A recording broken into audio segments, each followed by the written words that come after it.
I think a materialist approach to things is very, very consistent with my experience in Christian social justice. I feel like the deeper I get into anarchist practice, the deeper my faith is getting at the same time. I would hope that, securing means of life for all would be something all people of faith would say, oh yes, that's at the basis of what we believe. Those who are most marginalized know the most about the true, the good, and the beautiful. To me, it's less that I think building class solidarity is a bad thing, as much as it seems like if you don't attend to things like anti-Black racism, that's always going to get in the way of building class solidarity, actually. And when you go back, you find that a lot of revolutionary grassroots participatory movements, the precursors to what you could call the barrio assemblies and these grassroots neighborhood organizations, a lot of these were sponsored by the church. What does it mean to say that the Christian tradition is internally contradictory and there are antagonisms there and you're always being faithful to some aspects and betraying other aspects? Welcome to the Magnificast, a podcast about Christianity and leftist politics. I'm your co-host, Matt Bernico. And I'm your other co-host, Dean Ditloff. Dean, COVID, it's still bad. It's not good for anybody still. It's raging and I hate it. But what have you been doing now that you can't go eat in a restaurant or whatever people did before COVID? Yeah, actually this the beginning of this week in Toronto was like double lockdown because there's all the COVID stuff and then we had a giant snowstorm, so we couldn't really even get out of our apartment. So it was a wild time, but we embraced it. We're playing a lot of video games, but also we decided to watch the TV show The Righteous Gemstones, which has been around for a while, but we're just late to it, never got around to it. And man, I'm glad that I did. It's on HBO, so I don't know if some people like HBO shows and some people don't because there's HBO things in them, but it's a great spoof of like Southern gospel culture, and Adam Devine plays an amazing youth pastor character, and Danny McBride's out there doing his messed up, scandalous pastoring, and yeah, it's great. I love it. That's how I'm passing the COVID time. Yeah, that's good. I've been watching it too, and it is such a good show. I don't know how I missed it the first time around. I'm usually so on the ball about TV, but Righteous Gemstones is great. There's clearly somebody writing for that show who has some kind of insider knowledge into youth group. Yeah.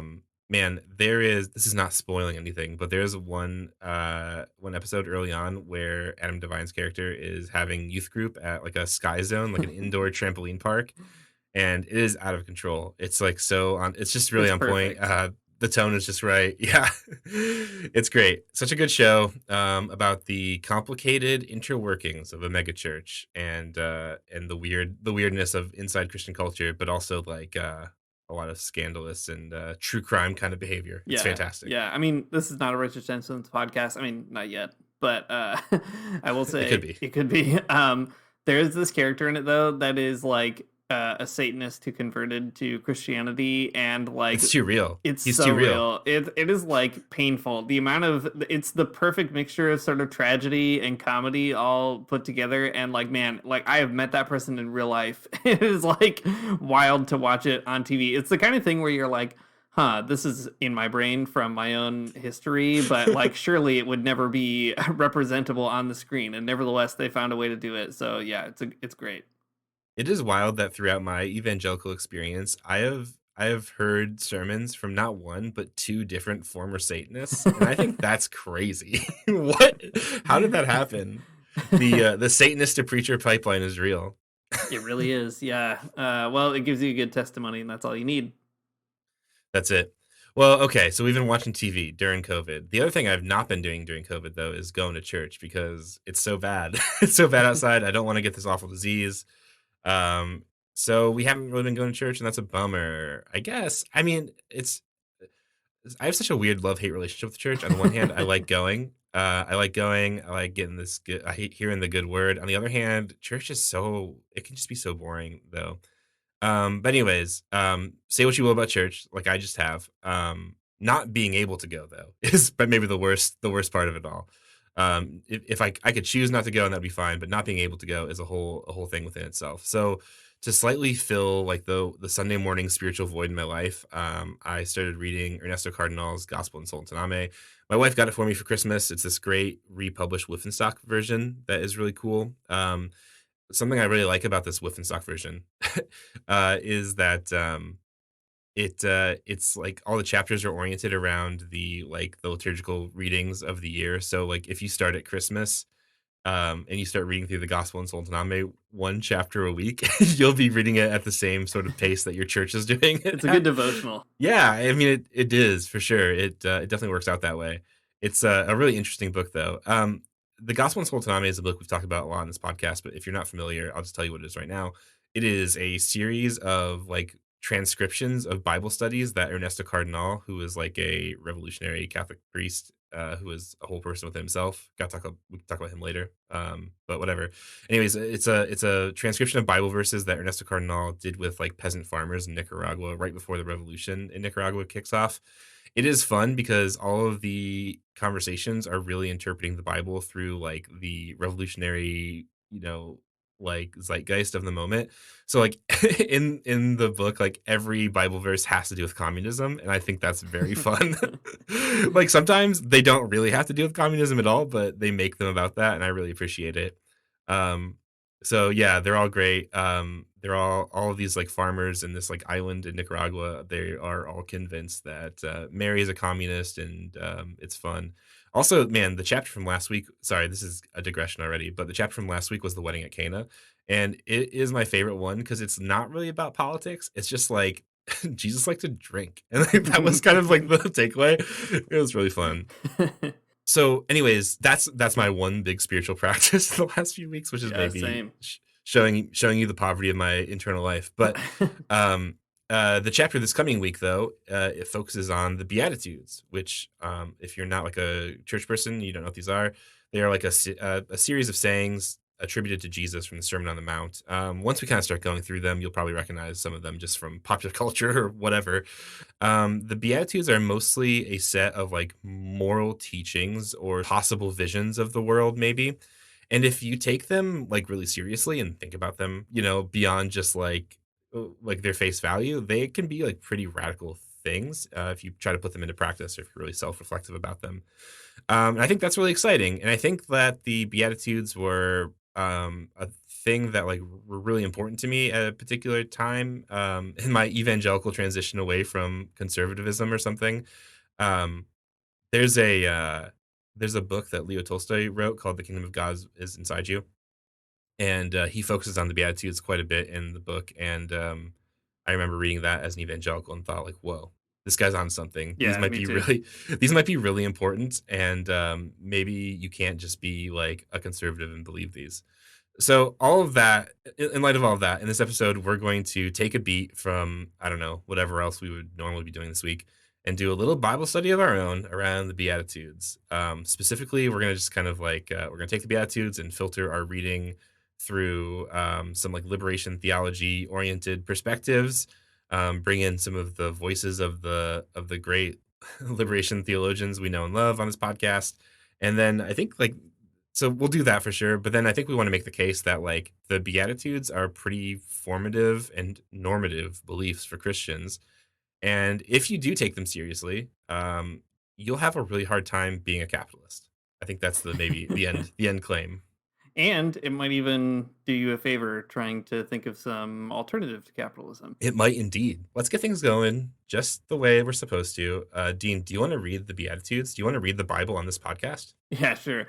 All right. So I see Matt has put into our little planning doc here. I think this is the Matthew version as opposed to the Luke version. And it is for sure the Matthew version. Yeah, it is. That matters. Probably you already know, I guess, if you're a listener who knows a lot about the Bible, but I don't know. We'll get into it later. So the Matthew version says this: Blessed are the poor in spirit, for theirs is the kingdom of heaven. Blessed are those who mourn, for they will be comforted. Blessed are the meek, for they will inherit the earth.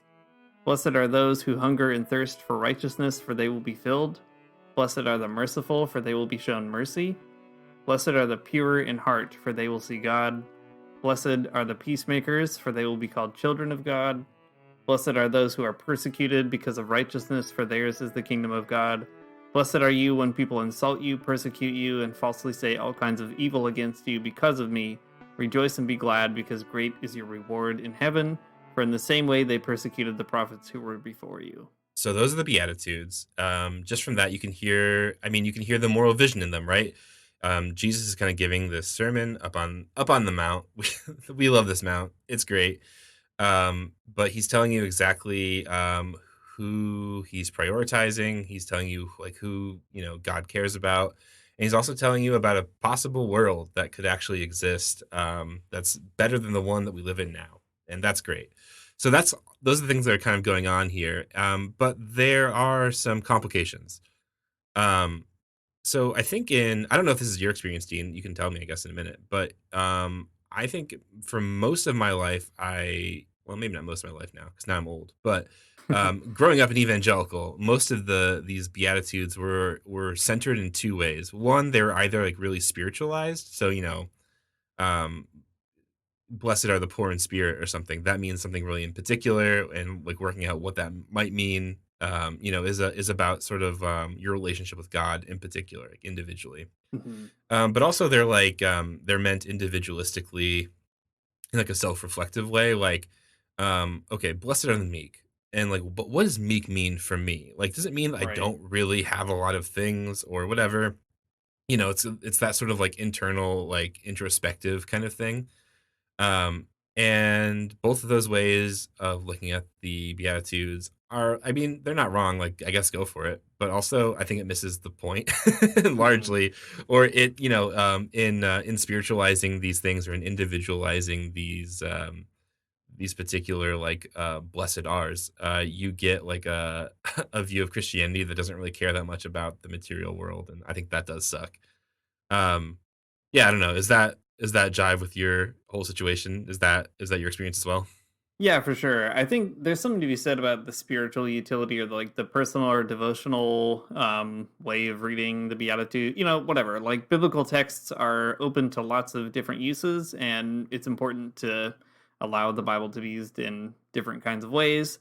But I think, like, I would never want to say that you can't have a sort of personal, spiritual, devotional use for the text. In fact, we'll probably talk about it later, but like, if that's the only thing that you think that they are saying, then it really closes off a lot of really interesting possibilities about them. And I think also kind of makes you miss the point. We can talk more about this later too, but like in the Luke version, which doesn't have as much of the spiritualizing pieces to it, there's also a woe to rich people that follows the Beatitudes. So it's, really driving home that these are socially important categories for Jesus in ways that I think a lot of, especially like if you're a Christian in a capitalist country, I mean, one thing that Marx definitely got right about religion is that it does often reflect the economic conditions that it grows up in. And we are trained to read the Bible in capitalist ways, and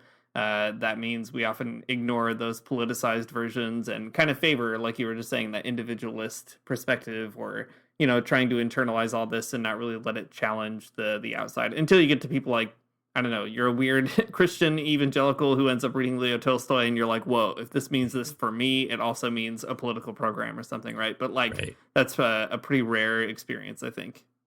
Yeah, I think so. Well, I mean, on that point, it's worth parsing it out a bit more. The poor in spirit of Matthew is a particular translation of another word from Greek, because that's the language that it was written in. A fun Bible fact in case you didn't know. But anyways, Ernesto Cardinal has sort of like a longer explanation of the translation around poor in spirit in the Beatitudes. I think is really fun. So I won't read it because there's kind of like a lot going on, and a lot of Greek words kind of thrown in, and Hebrew kind of mixed in there too. And I'm not going to bother with it all because I don't know. It's a lot. It's a lot to read. But the point of it is this: that in Matthew, it's the poor in spirit. Blessed are the poor in spirit. But in Luke, it's blessed are the poor. So you see that that spiritualizing impulse even within the Bible itself, which is something that you have to contend with. Love these contradictions, for sure. The dialectic of Matthew and Mark, or Matthew and Luke.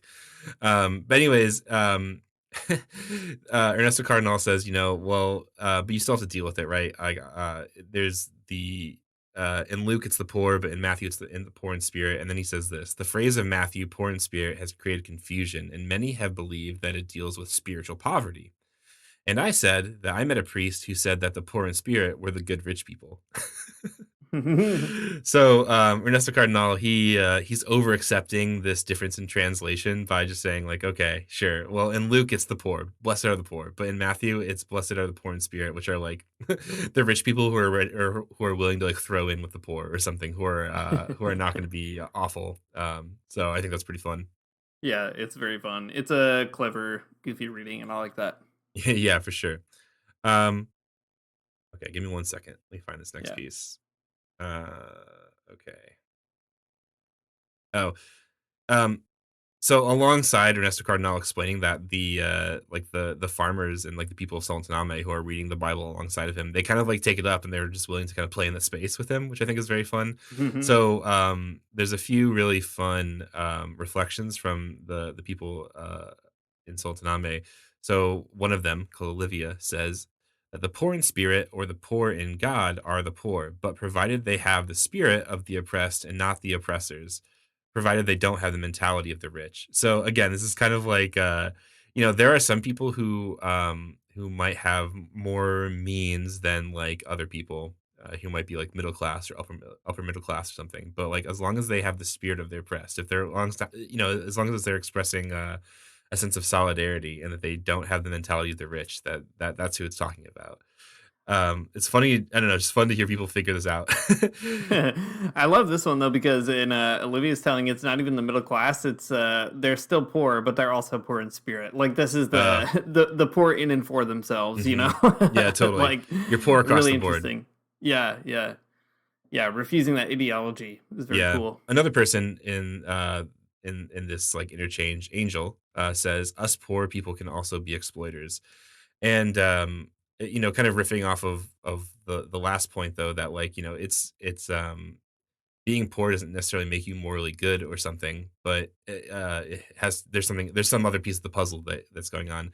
This is a theme that comes up kind of a lot in Gospel and Soul and Taname, which I think is really fascinating because it's it's a group of people who are like, I don't know, farmers on an island in Nicaragua, and they're all on the one hand very fired up about socialism, and then on the other hand like very self-reflective and self-critical that like there's nothing like morally right about like there's being a poor person does not make you like morally correct in all you do or something, but there's this like interesting tension I think that they have in the way they're thinking about the gospel, that God has a preferential option for the poor, but that doesn't mean that like poor people are beyond reproach or something, which is such a fascinating thing to see people like work out in that particular context.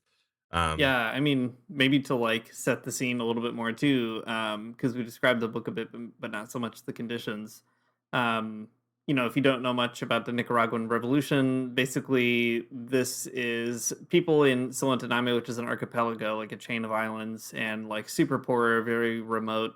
And Ernesto Cardenal had like done a bunch of really interesting stuff. He lived with Thomas Merton in the U.S. and whatever, and he ended up coming back to Solentiname to be a priest because he wanted to really establish like a community there, and worked with the people to do it.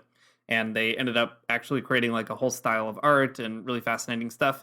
Anyway, it's interesting because all these conversations are taking place under the dictatorship of Somoza. The Somoza family had ruled kind of in like different ways in Nicaragua for a long time, for decades, since like the early 1900s.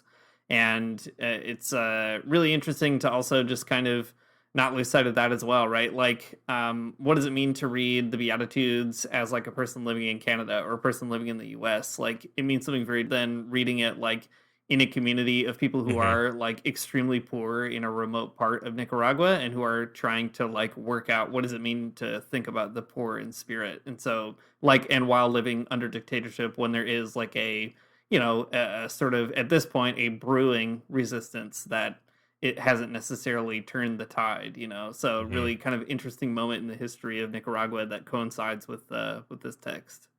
Yeah, totally. That is helpful to give it some deeper meaning yet.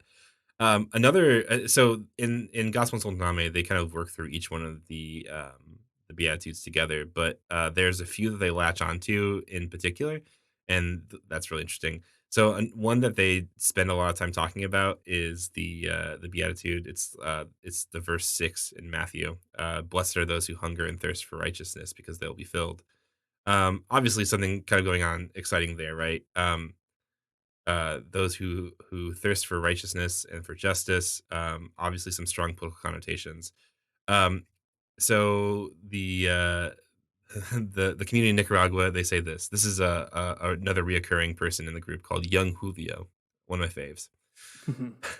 When My new there's rapping name. yeah, good. When there's a revolution in a country, the poor aren't hungry anymore, and they are already building. As long as there is hunger, injustice, sickness, well, it seems to me that the kingdom of heaven is very far off. Then somebody else chimes in named Alejandro. He blesses though he blesses those who have compassion. I believe that it's those who have compassion for others that become revolutionaries. There are many who are poor or who are middle class, city people, employees who earn little salaries, but they're not rich, yet they still have the ambition of the rich. And if sometimes some of them get rich, they might be very cruel. Rebecca pointed out earlier that the poor of Jesus Christ are those who practice love. The poor who are bourgeois, who are opposed to revolutionary changes, they do not have compassion in their hearts, and they are not the poor of the gospel. So like they're reading the words like blessed are the righteous, people who thirst for justice, and they're trying to figure out in their context who these people are Mm-hmm. and who they're not. And I really like that impulse. It's such a cool Yeah. thing.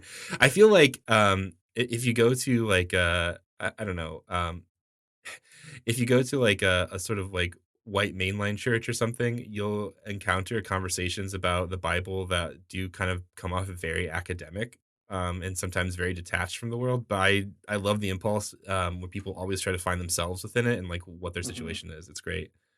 So they go on to say a little bit more about righteousness and thirsting for justice. Laureano, another of the folks in the book, says a perfect communism is what the gospel wants. All right. And then but then all is not copacetic in this situation. There's another person that chimes in called Pancho, who is also denotated as somebody who is, quote, very conservative.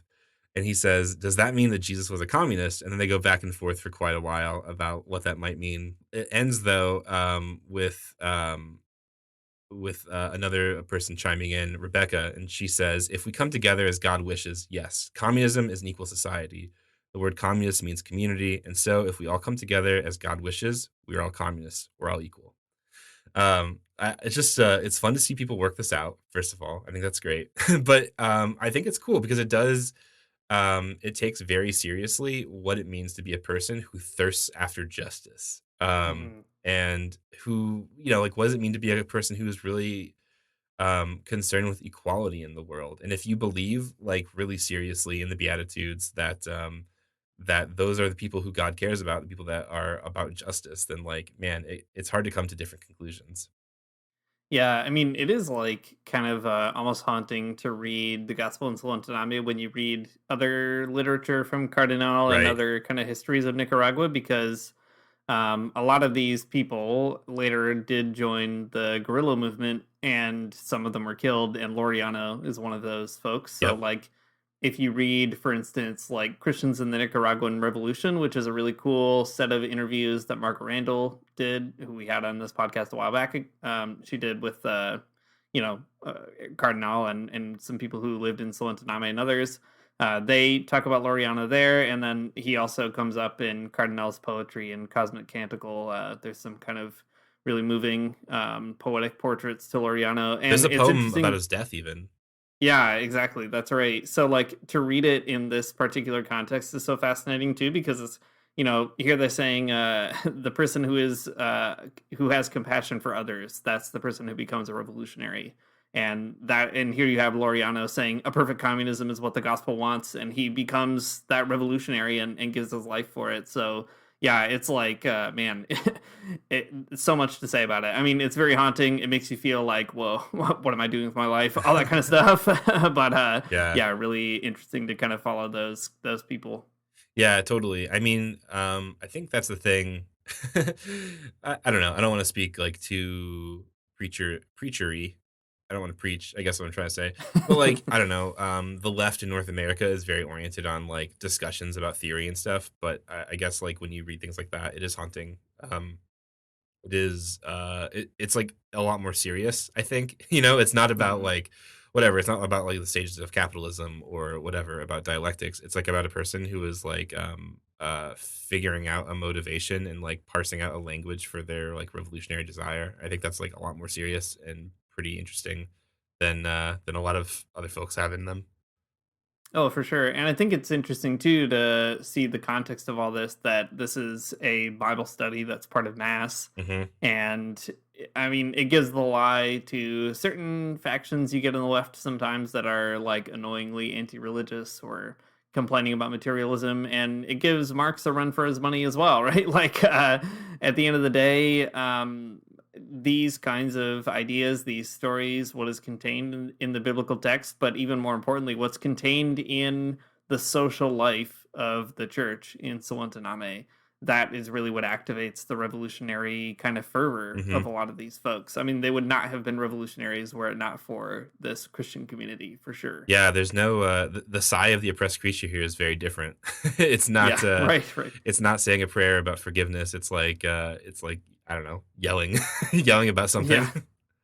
Yeah, and even reading some of the Beatitudes in the history of Nicaragua is moving, I guess, to me, right? Like, those who hunger and thirst for justice, they're the ones who are, whatever, going to get rewarded and will get the kingdom of heaven and all that kind of stuff. Like, or they'll be filled, I guess, is what it is. The kinds of rewards that you see in the Beatitudes are really interesting in a revolutionary context, Mm, right? Like, the reward that they did get in Nicaragua was the deposing of Somoza, and for a brief moment, an extremely fertile revolutionary society. I mean, one that was unfortunately crushed by U.S. backed civil war, but that sort of I guess, like, story that Jesus is telling really also, I guess, when you think of it in a revolutionary situation, it forces you to have a much bigger view of the Beatitudes beyond that individual spirituality. It's like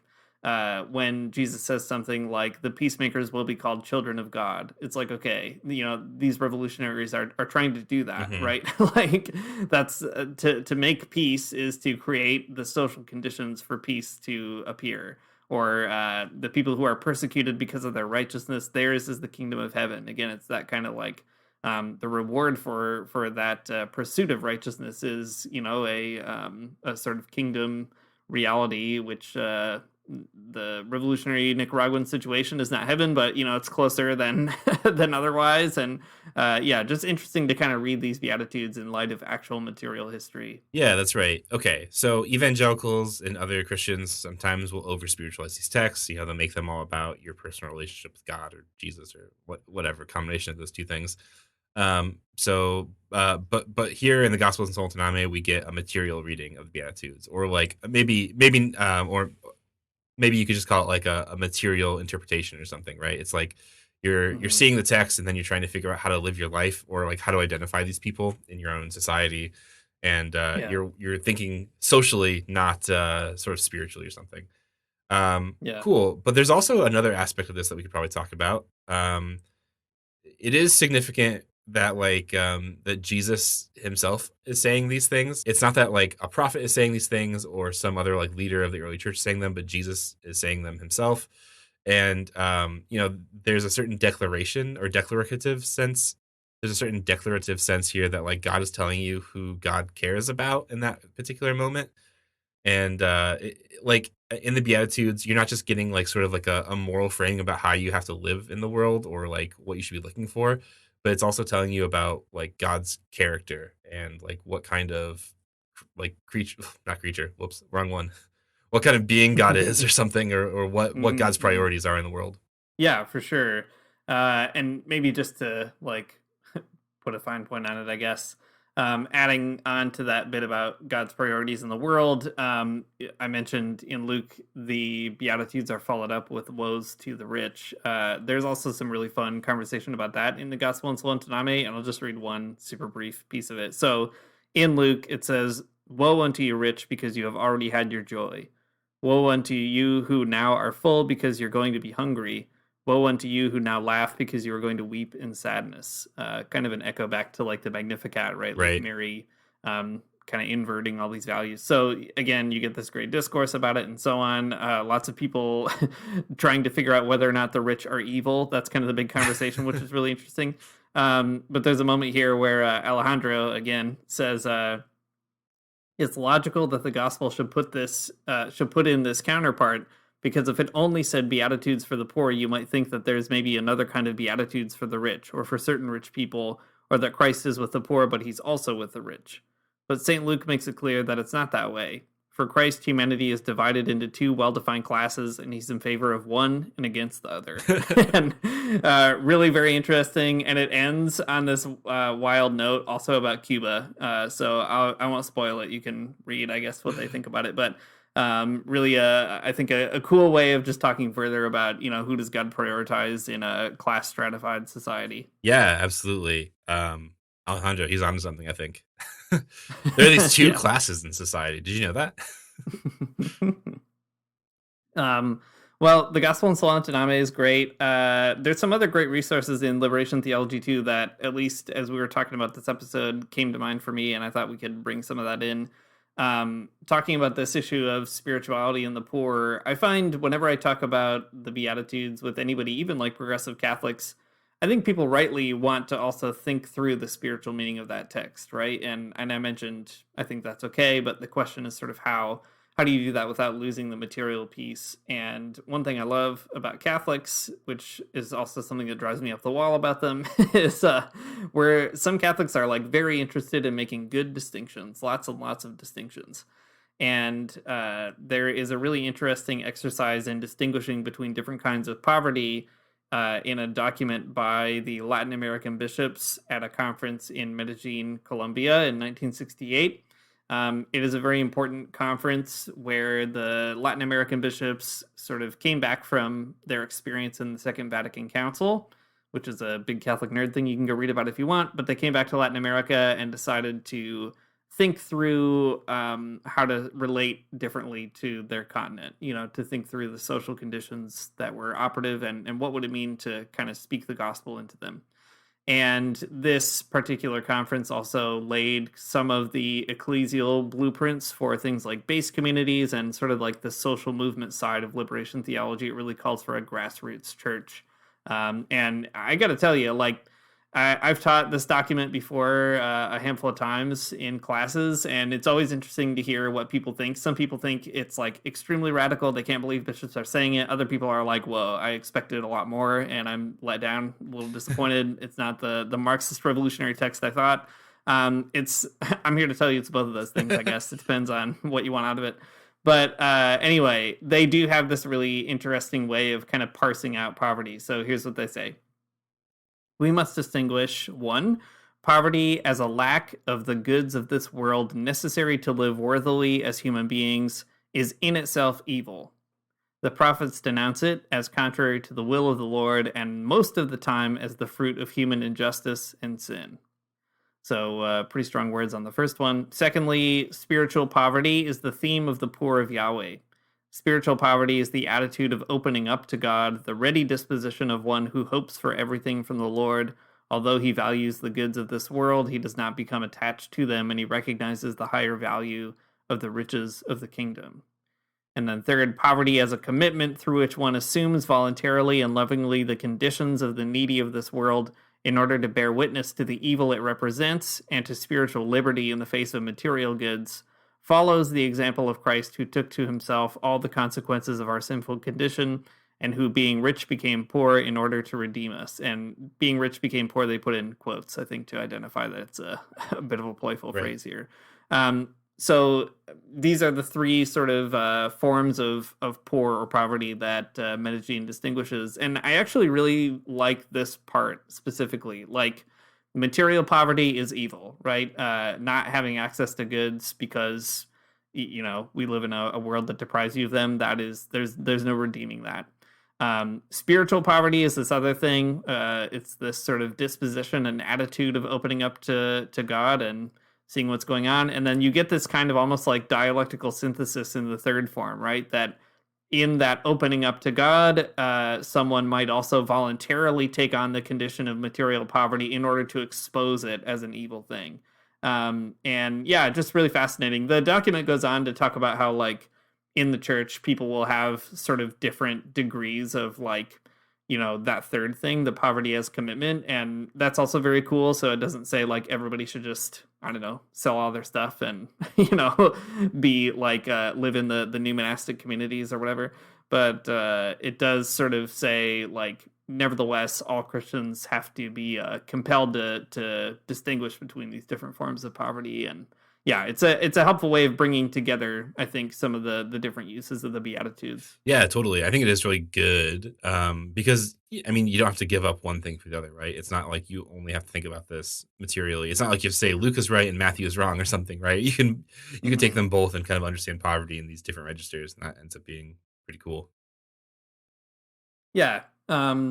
It's interesting too because, you know, you even today, like, there's all kinds of Catholic bishops and Catholic theologians and others who kind of, I guess, push interpretations in a more spiritual direction and away from material interpretations. But it's nice to have a bishops' conference like Salam, the Latin American conference, really come out and, you know, lay this down there. Like we've talked in the past too about how in the Christian tradition, you get these kind of flashes of like a radical insight or a radical moment. And it's pretty rare that you get them from bishops. And the thing that's important is that, you know, bishops can then kind of walk back these commitments or think about them differently later on or de-emphasize parts of them. And that is definitely true in the history of Latin America. But one thing that they can't do is like erase that moment, right? That the Medellin sort of distinguishing between these forms of poverty and affirming that actually we do have to think about material poverty and name it as an evil thing that shouldn't exist. That is just like always going to be kind of in the DNA of the church. And I think that is pretty cool. Yeah. Well, it's that's like the one good thing about how tradition works. Kind of staying on this theme, maybe I also wanted to bring something out from Gustavo Gutierrez, which maybe we could talk more about this on the theme as well. So, you know, the Beatitudes, like, we've been talking about how they give us some orientation toward thinking about the poor and who are they and all that kind of stuff.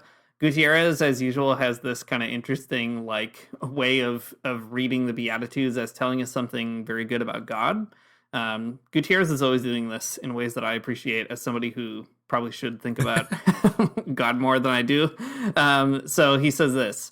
The gospel of Jesus proclaims that God loves the poor just because they are poor, and not necessarily or even primarily because they are better believers than others or morally firmer than others.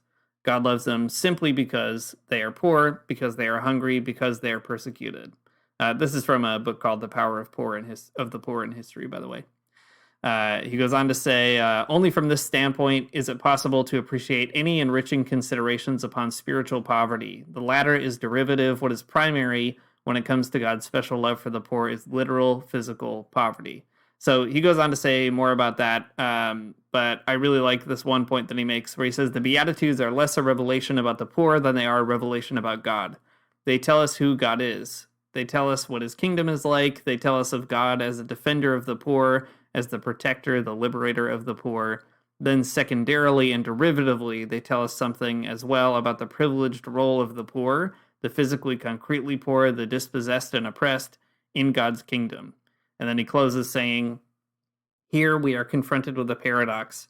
If we spiritualize this gospel message about the poor too soon, as it were, and maintain that the poor in the gospel are first and primarily the spiritually poor rather than the plainly and simply materially poor, then we have an easy time with God.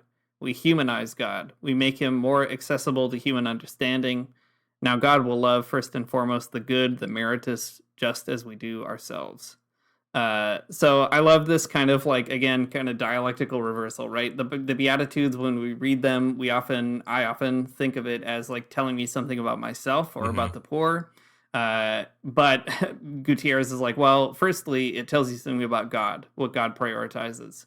And secondly, the wild thing about that is when you then go to kind of think about the spiritual meaning of it or the person to person meaning of it, you find that actually it also tells you something about how you should relate to other people and love other people in light of that. And just classic Gutierrez, good liberation theology Yeah, for stuff. sure. It's powerful, I think, though. It's such a cool there's a lot of very difficult ideas to grasp in it for sure, but it does make reading through the Beatitudes a lot clearer.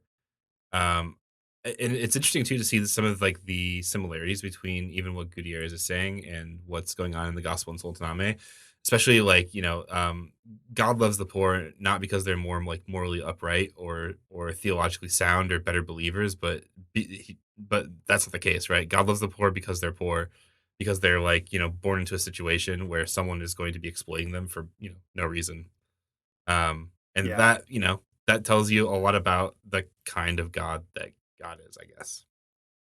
Yeah, and this idea too that like, I mean, I'm sure you've felt this way before too. Like sometimes when you read the Beatitudes, it does become that kind of meritocratic Yeah. reading, as Gutierrez is putting out, right? It's like, if you're just meek enough, you're going to get what's coming to you in a good Right. way, right? Or like, you're a peacemaker and good for you, therefore you get this good thing. Like you earned the gold star that you're supposed to earn or whatever.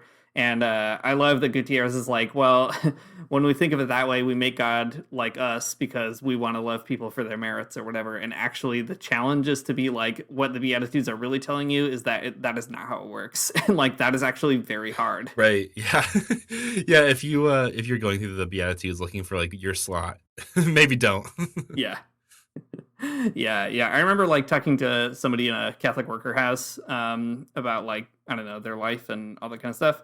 And this is when I was like very young and very naive and kind of like a starry-eyed would-be Christian radical or whatever. And I remember being like, wow, it must be so meaningful for you to like be in this Catholic worker house serving the poor directly. Like, what an amazing thing. And this person talking to me was like, actually, it's awful. Like, it's terrible. Every day there's like drunk people in our living room, and like I have to like negotiate them and figure out how to get around them and like see how I can help them out and all that kind of stuff. People are like stealing stuff all the time. Like, it's like a pretty stressful environment. And like, it was such a wake up call to me in my brain to, have like idealized that sort of Right. heroic, virtuous life. And I think that's the challenge Gutierrez is saying. And you were saying too earlier, Matt, in the Gospel in Soltaname, there's this kind of recurring theme where it's like God, like the poor can be assholes and like God still prefers them nevertheless. And what does that mean? How do you kind of, comport yourself in the world? I think that makes a big difference. Yeah, definitely.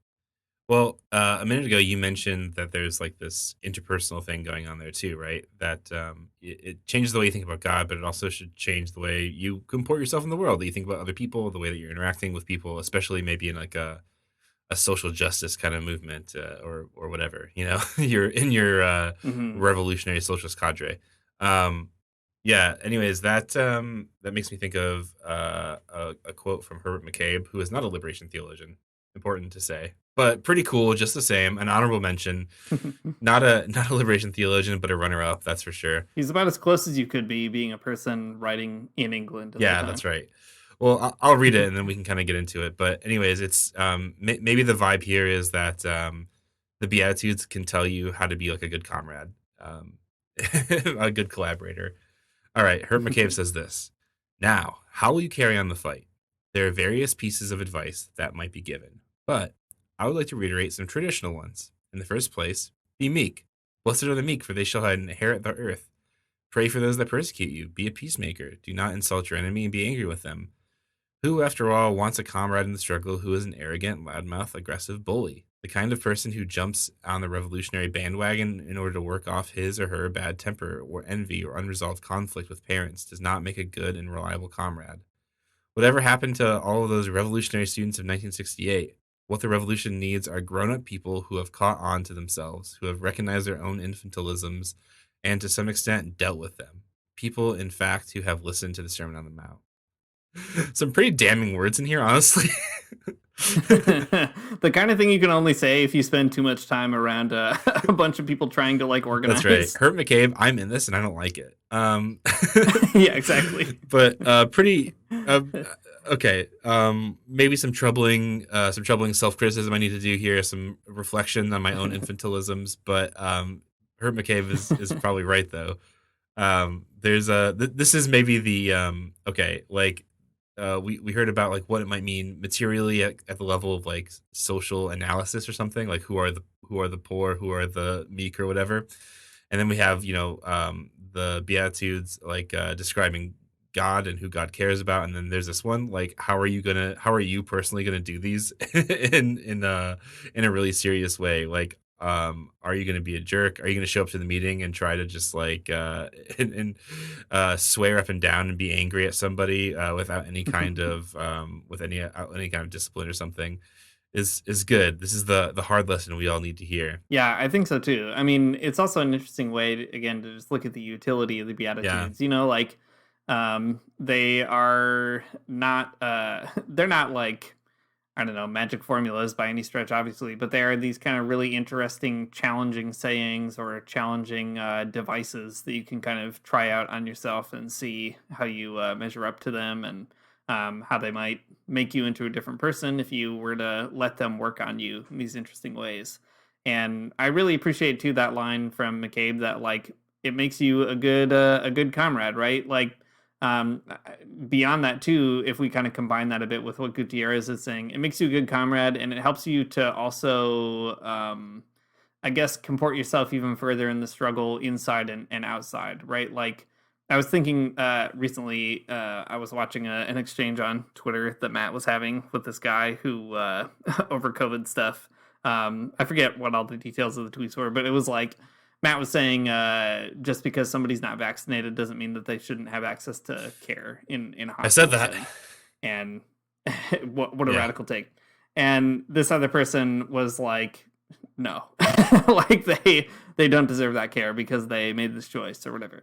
And like that is such a like uncomradely way of thinking in a general sense. It's like being able to sort of really take in that message of like it's not about who deserves it, or like this is kind of the anti-Hillary Clinton thing, I guess. It's not a basket of deplorables or whatever. That's not really the division that we're dealing with in the world. What does it mean to kind of look on even your enemies with compassion, or what does it mean to like fight for healthcare for people who like are very unkind, like make extremely bad choices about their health and yours and all that kind of stuff.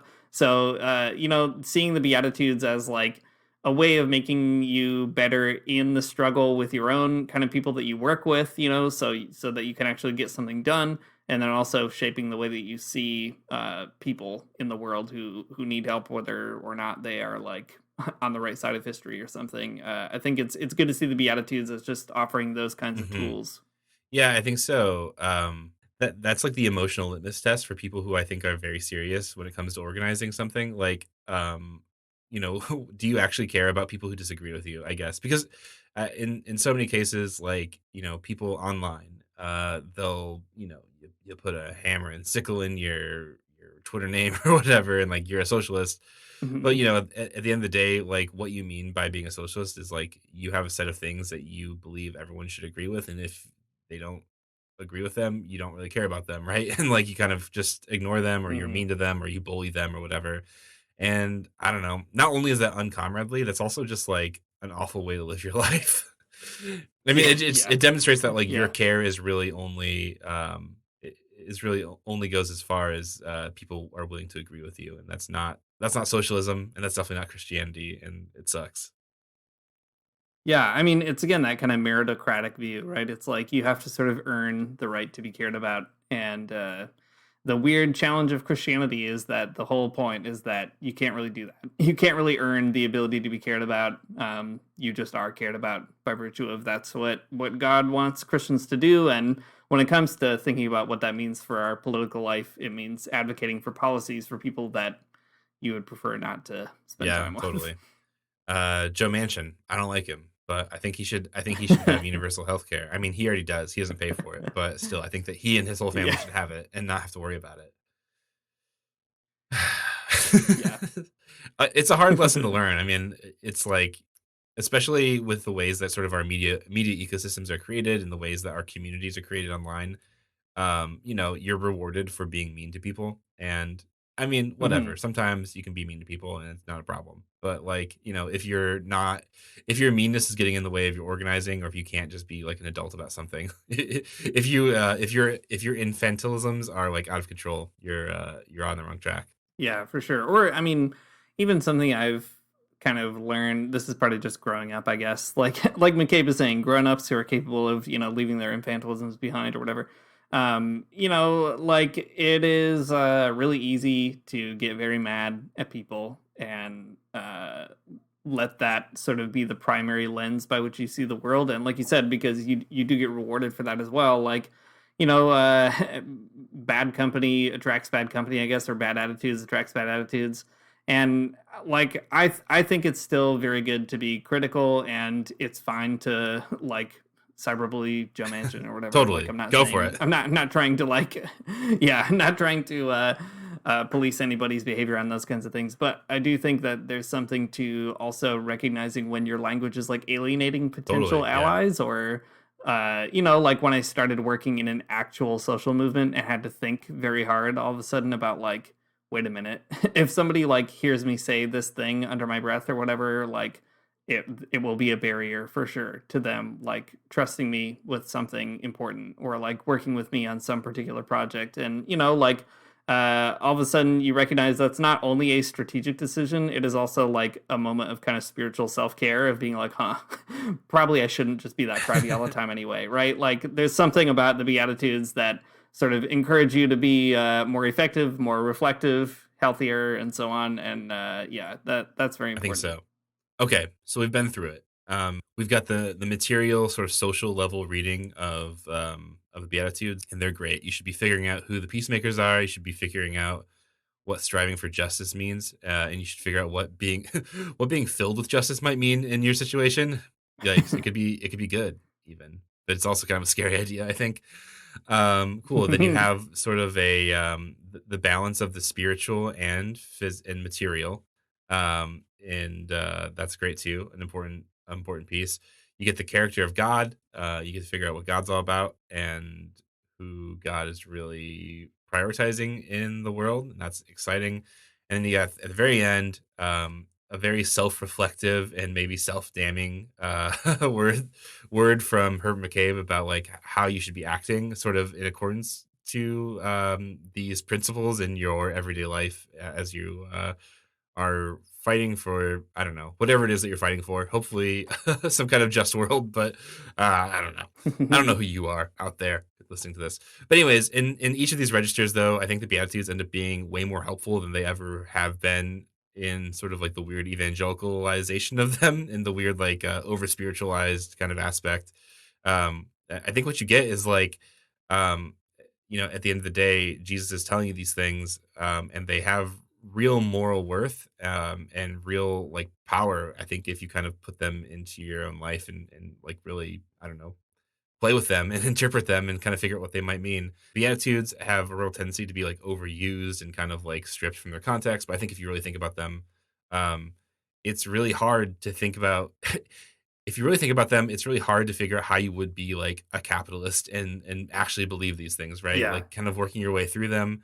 It seems sort of impossible to me. It seems like you have to be willfully ignorant of a lot of things if you want to kind of just keep on living a very bourgeois life. You'd have to be rich in spirit. That's right. Well, the Beatitudes, they're great. Check them out. And as always, I guess the way to really sign off any conversation about the Beatitudes is the way that Luke taught us how, which is to say, woe to the rich. Thanks for listening to Magnificast. If you like what you heard, you can support us on Patreon at patreon.com/Magnificast. If you can't do that, then go tell the rich, whoa. Tell them that. Just walk right up to them and say it to your face. They'll know what you mean. Whoa, you sure? They'll know what you're talking about. Tell them it's from the Bible if they don't. Cool. Our intro music is from Amari Armstrong. Our outro music is from Theological Spoon, and we'll see you next week.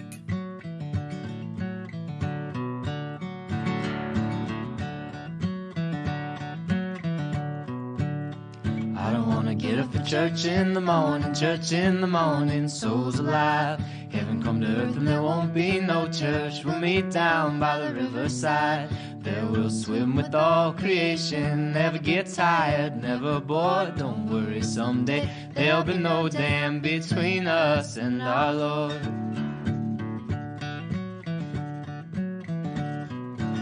Jackson, keep your hoods up. Keep your hoods up and you stay up late. In Jackson, you keep your hoods up. Well, you keep your hoods up and you stay up late. Oh, don't mind a cold night, but we might mind if you leave too soon. So come on now, it's still early. At least I would have